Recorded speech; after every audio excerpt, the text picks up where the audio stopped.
আসসালামু আলাইকুম, সবাই কেমন আছেন? আশা করি ওগুলো ভালো আছে। তো ঘুম থেকে সকালবেলা উঠেই গেলাম বাজারের মধ্যে, বাজারের ভিতরে যাই 2 কেজি গরুর গোশত নিয়ে এলাম। যেহেতু ঈদ সামনে আর আছে 4 দিন 5 দিন, তো গরুর গোশতটা কিন্তু পাওয়া যায় না, তো আগে ভাগে নিয়ে এলাম।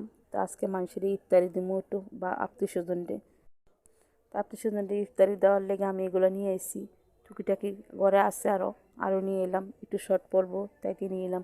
কারণ শর্ট জিনিসটা আমার ভালো লাগে না। আমি চাই মানুষকে একটা জিনিস দেবো, যদি থাল ভরে না দিতে পারলি আমার পরানটা ফুরায় না। তো আল্লাহর রহমতে নিয়ে এলাম। অল্প জিনিসে নাকি বরকত দান করে, আসলে কিন্তু সত্য কথা, আমার অল্প জিনিসই কিন্তু বরকত দান করছে। তো নিয়ে এলাম, সুন্দর করে বাজা বুজা করে এলাম, ইফতারের আয়োজন করে এলাইছি সুন্দর করে। আল্লাহর রহমতে ইফতারের আয়োজনটা সুন্দরই হয়েছে আজকাল। তা আপনাকে যদি ভিডিওতে যদি ইফতারের আয়োজনটা সুন্দর হয়ে থাকে, ভালো হয়ে থাকে, তো অবশ্যই কিন্তু আমার ভিডিওতে একটা কমেন্টে একটা লাইক করে যাবেন। কারণ আপনাকে লাইকে ভিডিও কমেন্টে কিন্তু আমার ভিডিওটা ফরি হতে যাবে।